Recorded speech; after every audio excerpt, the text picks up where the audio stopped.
Over the last several days, President Biden has been calling Vladimir Putin a war criminal, saying that he should be put on trial.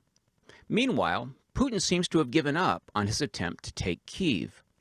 As his troops withdrew, scenes like these were revealed: civilian bodies lying in the streets, some with their hands tied behind their backs. The perception is that Russian troops were killing the people of Bucha indiscriminately and possibly executing some of them. A mass grave was found behind the local cathedral. Estimates range from just a dozen or so to over 200 bodies buried there. Like you, I'm watching from a safe distance as this terrible situation enters its 7th week. I'm no expert on war or the particulars of this region, but I've been reading and listening to reporters and analysts who are. And what keeps playing in my mind is how we can leave Putin an off-ramp. As we all know, when you're in a pitched battle with somebody, it's not wise to back them into a corner. Not if you want them to stop attacking. Not if they have 6,000 nuclear warheads. When Trump was in office, he would often compliment leaders like Xi Jinping, Kim Jong-un, and especially Vladimir Putin. This would cause backlash from the left. They seemed to want Trump to offend these leaders to their faces.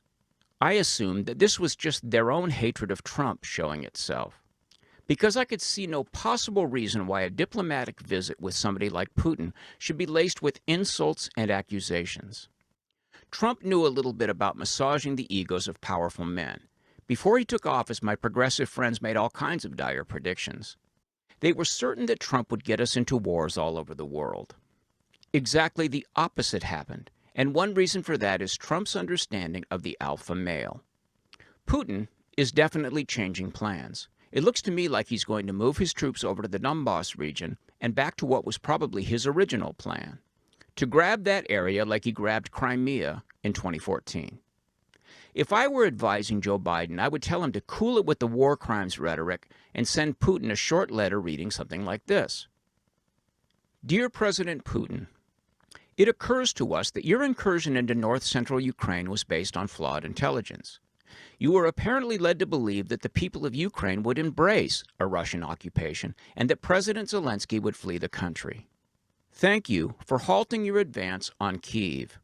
If you agree to discontinue your attacks in all areas outside the Donbass region, the United States will not insist that you be considered a war criminal or be tried as one.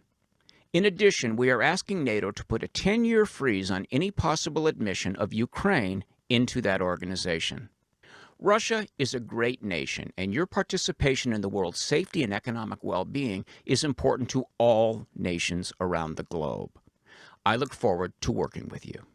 Respectfully, Joseph Biden. Something like that. Look, NATO was nowhere near accepting Ukraine. The application process takes years anyway. Donbass was already at war. And if there was ever any doubt about how dependent Europe is on Russian energy, it's crystal clear now. Putin is 70. He's in his last years as a leader. If he can convince his own people that his invasion of Ukraine stopped the encroachment of NATO, he can get back to the business of being Europe's key energy provider.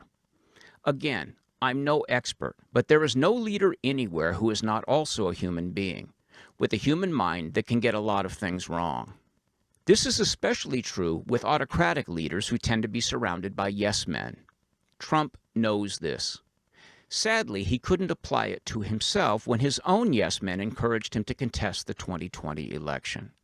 But he sure as hell understands it in others. Joe Biden likes to talk tough, but now is not the time for that. Now is the time to take some deep breaths and give Putin a little leeway. It seems likely that if Biden backs down from the war crimes angle, something like this would happen. Putin would say that when he heard about the abuses in Bucha, he immediately ordered a withdrawal. Frame it to his own people as a humanitarian step back as opposed to a defeat, and promise an investigation. And if we're smart, we'll understand that to be Russia's president spotting the opportunity to massively de-escalate. We should not expect him to withdraw from the Donbass, though. That's going to be his face-saving victory. The whole job for now, in my humble opinion, is to offer Vladimir Putin an off-ramp and give him the chance to take it. Thanks for listening, and thanks for your support. Thanks for watching. If you like this video, subscribe to our channel and then click the little bell to get notifications.